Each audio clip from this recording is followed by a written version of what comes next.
Hello all good morning అందరికీ. నేనైతే నిన్న చెప్పినట్టుగా మా ఫ్రెండ్ ఇంటికి వచ్చేసాం గెట్ టుగెదర్కి. సో నేను బ్రషెస్ మర్చిపోయా. సో ఎదురుగా వేప చెట్టు కనిపించింది. నా ఫ్రెండ్ ఇస్తానన్నా సరే బ్రషెస్, న్యూ బ్రషెస్, నేను వద్దు వేప చెట్టుతో ట్రై చేస్తామని మా బాబుతో ఇలా ట్రై చేసా.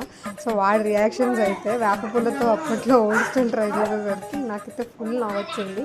చూసి ఎంజాయ్ చేసేయండి. Thank you for watching.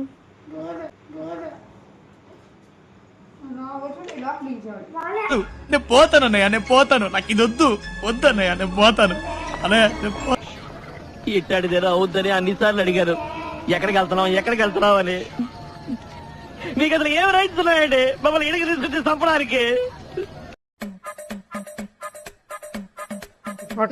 ఎలా ఉంది? ఎందుకు బాగాలేదురా? చేదుగా ఉందా? ఎలా ఉంది టేస్ట్? మరి అలానే చేసేవారు బ్రష్ అప్పట్లో. అవునా? నిజమా? అలా చేయలేము. బ్రష్ తో పేస్ట్ ఇలా పట్టాలి.